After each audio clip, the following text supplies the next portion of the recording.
Saya Tifal Solesa melanjutkan Kompas Petang, Saudara. Jaksa Agung Sanitiar Burhanuddin memastikan produk bahan bakar minyak milik PT Pertamina Persero yang dipasarkan saat ini sudah sesuai dengan standar. Ia memastikan stok BBM pada periode 2018 hingga 2023 yang menjadi fokus penyidikan dalam kasus korupsi tata kelola minyak mentah sudah tidak ada lagi di pasaran. Kasus dugaan korupsi tata kelola minyak mentah di Pertamina memengaruhi persepsi publik usai disebut-sebut salah satu modus yang dipakai oleh pelaku dengan mengoplos BBM dengan kualitas lebih rendah. Namun Jaksa Agung Sanitiar Burhanuddin meminta masyarakat tidak mudah terprovokasi dan tidak khawatir untuk membeli produk Pertamina. Ia memastikan penyidikan kasus korupsi tata kelola minyak mentah dan produk kilang pada PT Pertamina, subholding dan kontraktor kontrak kerja merupakan penyidikan untuk periode 2018 hingga 2023.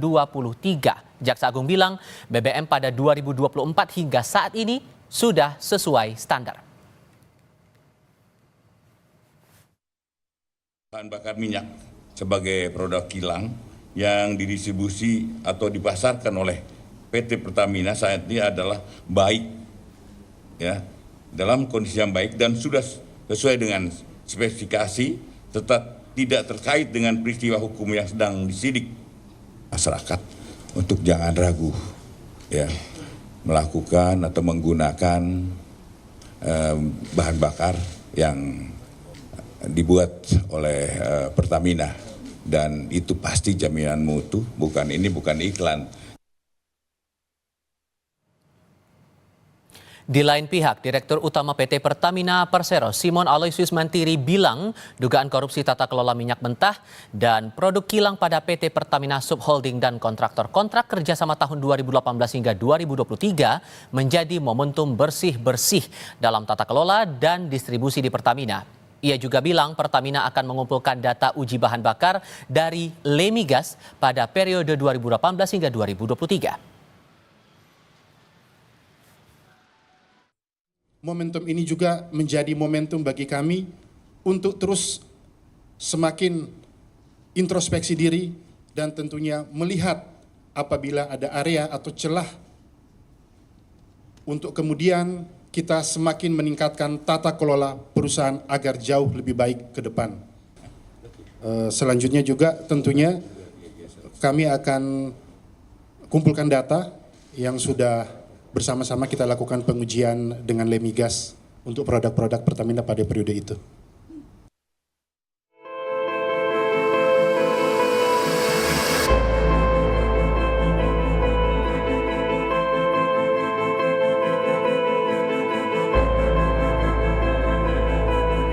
Dalam rapat dengan Komisi 3 DPR, Jaksa Agung Muda Bidang Pidana Khusus Kejaksaan Agung, Febri Adriansyah, kembali menegaskan kasus korupsi berujung dugaan pengoplosan di Pertamina. Dia menekankan kejadian ini terjadi hanya tahun 2018 hingga 2023. Di luar kasus yang ditangani, Kejaksaan Agung juga meminta tidak meninggalkan produk Pertamina karena perusahaan ini menyatakan terbuka untuk menguji produknya. Untuk Pertamina dan secara terbuka untuk menguji produknya, dan saya dengar ini sudah dilakukan. Kepada masyarakat kami himbau jangan tinggalkan Pertamina. Itu diawali dari ekspor dan impor minyak mentah, dan rentetannya tadi menyangkut blending yang disebut di Kalekrama itu oplos. Ada pengubahan ronron itu kan? Yang ditanya yang sekarang atau kemarin? Yang kemarin. Oh, yang kemarin yang jelas naik penyidikan itu kan pasti ada. Ya pasti ada lah kesalahan, nggak mungkin naik penyidikan. Oke, sampai 2023. Ingat ya, sampai 2023. Cukup? Terkait kualitas bahan bakar Pertamina, Kepala Lemigas Kementerian ESDM Mustafid Gunawan menjamin kualitas bahan bakar yang dijual melalui SPBU Pertamina telah sesuai dengan spesifikasi.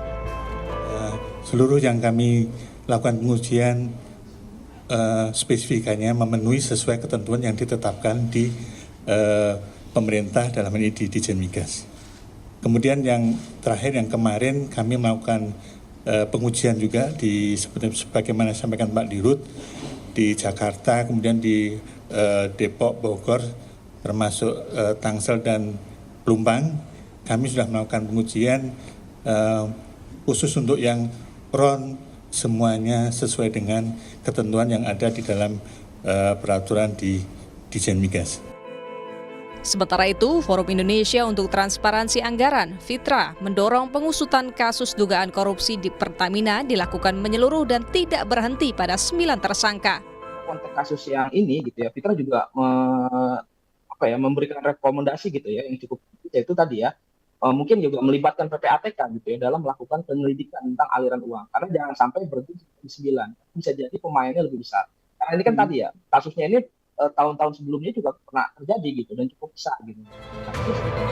Publik menanti Kejaksaan Agung mengusut tuntas dugaan korupsi tata kelola migas di Pertamina usai 9 orang ditetapkan sebagai tersangka korupsi tata kelola minyak mentah dan produksi kilang periode 2018-2023. Tim Liputan, Kompas TV.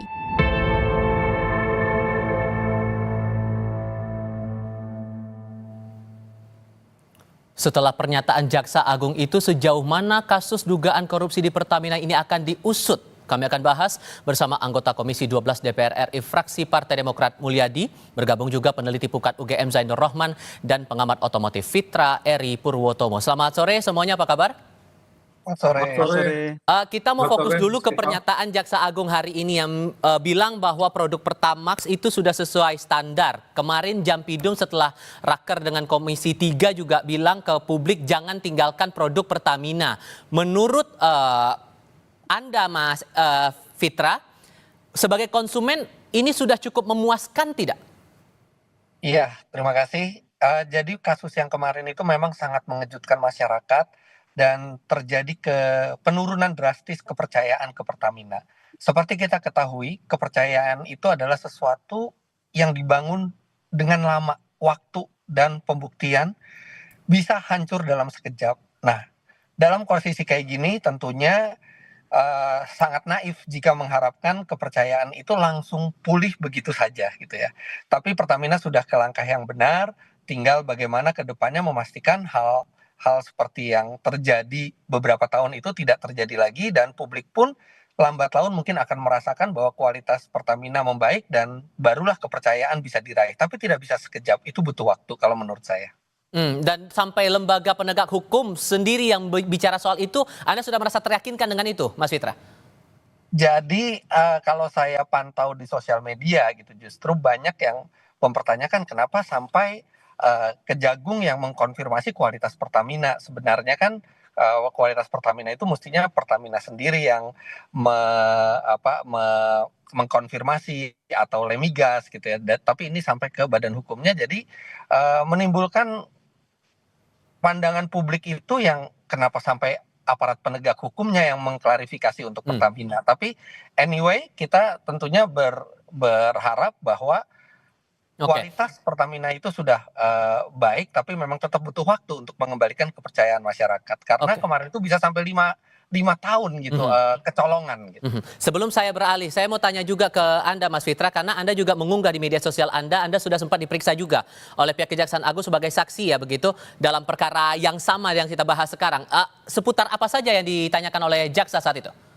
Ya baik, saya tidak bisa memberitahukan detail dari pertanyaan jaksa, tapi yang jelas pertanyaannya seputar keahlian saya di bidang otomotif dan mesin serta pengaruh bahan bakar ke mesin. Jadi tidak terkait dengan tindak korupsinya, tapi lebih ke pengaruh bahan bakar ke mesin mobil. Pak Mulyadi, dengan pernyataan Jaksa Agung hari ini, kemarin Jampitsus juga menyatakan hal yang warnanya kurang lebih sama. Menurut Anda, itu sudah cukup untuk mengembalikan trust kepada publik untuk bisa menggunakan produk Pertamina itu? Oh ya, sebenarnya begini. Dari awal kan saya sampaikan bahwa kasus korupsi ini adalah kasus yang terjadi pada 2018 dan sampai 2023. Jadi tempus delicti-nya itu adalah sudah berlalu kan, sudah dari 2018 sampai 2023. Persoalannya di 2025 ini, akibat dari persoalan yang terjadi pada tahun sebelumnya, ini menimbulkan hilangnya kepercayaan masyarakat kepada Pertamina. Ini yang sebetulnya menjadi inti persoalan. Maka dari itu pemerintah dan berbagai pihak meyakinkan bahwa pada saat ini kualitas dari produk Pertamina sudah sesuai dengan spek. Kalau Pertamax RON-nya 92, Pertalite 90. Itu yang sedang disampaikan atau diinformasikan oleh pemerintah. Kalau persoalan korupsi ini masih kelihatannya masih panjang ya. Karena kalau memang itu adalah persoalan korupsi ratusan triliun, tentu ini bukan persoalan kecil. Dan bahkan saya berpikir tentu bukan hanya berhenti pada level pelaku, tentu ada intelektual dadernya, ada dalangnya di balik itu. Biarkanlah itu menjadi ranahnya penegak hukum, khususnya Kejaksaan Agung, untuk menyelesaikan sampai tuntas, sampai ke akar-akarnya. Siapapun yang terlibat, tentu karena kita negara hukum, tentu akan diproses sesuai dengan peraturan perundang-undangan kita. Tapi begini juga Pak, sorry saya potong. Membaca, karena Anda menekankan masalah trust itu tadi, sampai lembaga penegak hukum yang berbicara kepada publik untuk jangan ragukan produk Pertamina, menurut Anda itu perlu? Ya sebetulnya begini, ya ini kan dalam rangka mengembalikan kepercayaan masyarakat. Bahwa saat ini produk Pertamina dapat diyakini bahwa sudah sesuai dengan spek yang ada. Oke. Bukan lagi seperti yang terjadi pada 2018-2003. Kan itu sebetulnya message atau informasi yang disampaikan oleh pemerintah. Oke. Sebenarnya pada saat terjadi 2018-2023 itu kan sebetulnya juga dilakukan pemeriksaan berkala. Nah, ini saya tanyakan tadi, beberapa mitra kerja saya coba hubungi, bahwa ini memang saya mengira tadi itu bagian dari tanggung jawab BPH Migas, ternyata bukan. BPH Migas hanya bertanggung jawab terhadap distribusi di masyarakat, kecuali kalau itu oplosan terjadi di masyarakat, itu BPH Migas. Kalau kualitas ini menjadi tanggung jawab Dirjen Migas, di mana yang melakukan pemeriksaan adalah Lemigas. Yang menjadi pertanyaan, bagaimana hasil pemeriksaan Lemigas pada periode 2018 sampai 2023. Oke, sorry, saya tahan dulu di situ Pak Mulyadi. Saya harus kasih kesempatan ke Pak Mas Zainur. Mas Zainur, merespon ini bagaimana? Sampai Jaksa Agung berbicara sampai ke sana? Sebenarnya tugas dari Jaksa Agung adalah mendudukkan posisi hukumnya, bukan soal apakah produk Pertamina itu sudah sesuai spek atau tidak. Itu adalah tugas dari lembaga lain, dalam hal ini adalah Dirjen Migas di Kementerian ESDM. Tentu kemudian publik perlu mendapatkan informasi yang jelas dari kejaksaan. Kenapa? Karena kejaksaan itu kan firm banget gitu ya, mengatakan bahwa Patra Niaga ini membeli RON 92 ya, tetapi ternyata barang yang datang itu adalah RON 88 atau RON 90, kemudian di blending, kemudian dijual dengan harga 92. Nah, menurut saya itu adalah beban pembuktian yang wajib untuk dibuktikan oleh kejaksaan nanti di depan persidangan. Yang kedua adalah saya melihat perkara ini perkara yang jauh lebih besar dari isu blending atau oplosan. Ini adalah isu mafia migas yang telah bercokol di industri migas kita selama puluhan tahun, tetapi ini kemudian banyak tertutup dengan isu blending atau oplosan. Kita tidak mendengar misalnya perkembangan dari kejaksaan ketika misalnya menjelaskan broker-broker yang kemudian mendapatkan pekerjaan karena niat jahat dari orang-orang di PT Pertamina Patra Niaga ini. Jadi kasus posisinya adalah ada penurunan produksi kilang dalam negeri yang disengaja untuk timbulnya kebutuhan impor. Nah, itu sudah satu niat jahat tersendiri. Yang kedua adalah kemudian impornya itu dilakukan dengan persekongkolan, harganya ditentukan, pemenangnya ditentukan, tidak menggunakan tender secara sehat gitu ya. Dan kemudian juga ada melalui broker. Nah, broker ini mendapatkan keuntungan material triliunan rupiah. Nah, broker inilah yang menurut saya sudah dari lama beroperasi, termasuk ketika waktu itu Petral itu dipersoalkan secara luas oleh KPK, oleh kejaksaan, oleh publik. Tapi ternyata kemudian ini terulang lagi di kemudian hari. Aktor-aktornya masih sama saya lihat gitu ya. Nah, ini menurut saya tidak mendapatkan porsi cukup banyak di dalam penjelasan-penjelasan dari kejaksaan. Nah, publik ingin apa, Mas? Ingin ke depan agar ya ini tikus-tikus atau mungkin belut-belut listrik yang makan uang dari importasi yang kemudian penuh dengan persekongkolan jahat itu bisa diberantas dengan total dan tidak terulang lagi di masa depan. Jangan hanya sekadar ganti pemain. Nah, jadi menurut saya ini juga Oke, sorry saya potong di situ. Maka pertanyaannya sekarang dengan sudah keluar pernyataan itu dari dua pihak, Jaksa Agung dan Jampitsus, dan prosesnya di sisi lain juga tetap berjalan proses hukum di Kejaksaan Agung, Anda membaca arah pemeriksaan ini bakal kemana kemudian? Tapi jawabnya nanti ya Mas ya, kita lanjutkan di segmen berikutnya, usai jeda berikut ini. Sebelum menyinggung masalah proses hukum, saya kembali lagi ke Mas Fitra. Kalau Anda menangkapnya setelah ada pernyataan seperti ini demi mengembalikan trust konsumen, Mas Fitra, atas produk-produk dari Pertamina ini, cara membangun trust itu harus apa lagi setelah dilakukan sekarang? Perlukah untuk buka laporan mungkin atau kotak aduan masyarakat semacam itu, Mas Fitra? Jadi begini, kalau di masyarakat saya hanya bisa berbicara di level konsumen ya, karena saya yang melihat langsung sosial media dan saya juga merasakan di level masyarakat, mereka bukan hanya tidak percaya, tapi ada rasa sakit hati. Sakit hati ketika mereka merasa membeli BBM RON 92, mereka beranggapan mereka mau mendapatkan RON 90 walaupun itu di kurun 2018 sampai 2023. Nah, kemudian sakit hati berikutnya adalah korupsi yang begitu besar, yang mencapai ratusan triliun. Sehingga tidak hanya butuh bahan bakar yang berkualitas sesuai spesifikasi bagi masyarakat untuk dalam tanda kutip memaafkan Pertamina gitu ya, tapi juga dilihat bagaimana pembongkaran kasus ini benar-benar sampai ke akar-akarnya, karena ini bukan semata-mata masalah kualitas bensin saja di publik, tapi ini ada kepercayaan dan kecintaan terhadap Pertamina yang tercederai berat di sini, kalau menurut saya. Oke. So kalau dengan pernyataan yang sudah dikeluarkan Jaksa Agung ini, Mas Zainur, arahnya pemeriksaan atau penyidikan lanjutannya bakal gimana kemudian? Ya, saya sih percaya pelakunya lebih banyak dari yang sudah ditetapkan sebagai tersangka ya, Mas Tifal ya.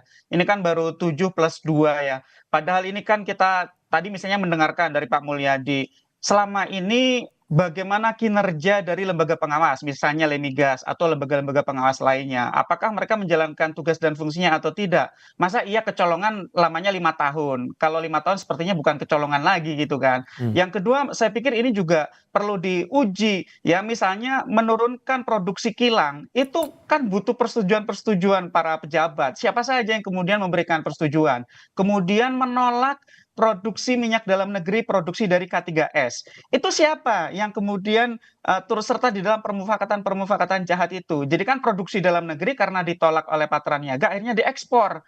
Nah, padahal sebenarnya itu memenuhi syarat karena diekspor kemudian ada biaya-biaya dan kemudian untuk impor juga ada biaya-biaya. Nah, semua biaya itu kan kemudian ditanggung oleh Pertamina Patra Niaga dan juga akhirnya ditanggung oleh negara dan masyarakat dalam tanda kutip karena ini kan adalah BUMN. Jadi menurut saya ini masih banyak sekali pihak yang harus diperiksa, harus diuji bagaimana tanggung jawab mereka di dalam menjalankan tugas. Dan menurut saya pendekatan yang paling efektif adalah follow the money. Siapa saja yang kecipratan uangnya gitu ya. Ini uang triliunan gitu ya. Jadi bisa ditelusuri gitu ya. Siapapun yang menerima hasil kejahatan harus dimintakan pertanggungjawaban secara pidana. Saya nggak percaya kalau hanya 7 dan 2 orang itu, pasti masih ada pejabat-pejabat lain yang turut serta di dalam kejahatan ini. Karena ini kejahatan berlangsung rapi, bertahun-tahun, kolosal, dalam skala yang sangat besar dan punya dampak yang sangat luas. Sehingga sekali lagi ini memang harus dicabut dari akar-akarnya mafia migas ini, dan sekali lagi jangan sampai terulang di masa akan datang karena ini ulangan dari kasus Petral sebenarnya. Oke, Pak Mulyadi setuju juga atau ada pandangan lain? Saya sebetulnya belajar dari kejadian peristiwa ini. Bagi saya sebagai anggota DPR, khususnya sebagai anggota Komisi 12 yang membidangi sektor energi, ini harus kita jadikan sebagai sebuah momentum untuk melakukan perbaikan dalam tata kelola migas. Jadi artinya apa? Kalau memang ini dapat dibuktikan, nanti bahwa ini ada kerugian yang sampai ratusan triliun, berarti begitu lemahnya tata kelola migas kita sehingga bisa sampai kecolongan sampai ratusan triliun. Maka dari itu, momentum ini kita jadikan untuk melakukan perbaikan sehingga ke depan tidak terjadi lagi dalam jangka panjang hal-hal yang sangat mengejutkan seperti yang terjadi saat ini. Saya sebagai anggota DPR sendiri sangat terkejut dengan kejadian ini sebagai anggota Komisi 12 yang membidangi sektor energi. Kemudian gimana? Ya, silakan singkat saja Pak, silakan. Kemudian terkait dengan kepercayaan masyarakat, untuk mengalihkan kepercayaan masyarakat, karena Lemigas selama ini sudah membuat atau bertanggung jawab terhadap uji kualitas, saya mengusulkan ada juga lembaga-lembaga yang mungkin lebih independen, yang secara berkala dan mungkin dalam kuantitas yang lebih banyak, terus melakukan pengujian-pengujian. Walaupun kita semua sudah meyakinkan bahwa pada tahun 2025 ini, insya Allah, bahwa kualitas pertama, produk Pertamina sekarang sudah sesuai dengan standar yang ada, tapi untuk meyakinkan masyarakat harus ada lembaga yang lebih independen yang bisa dipercaya oleh masyarakat, karena lembaga sebelumnya terbukti tidak mampu melaksanakan fungsinya secara baik. Itu sebetulnya intinya bahwa jangan sampai kembali masyarakat konsumen yang kembali dirugikan soal ini. Pak Mulyadi, Mas Zainur, Mas Fitra, terima kasih banyak sudah mau berdiskusi bersama kami. Saya selalu semuanya. Selamat sore. Selamat sore.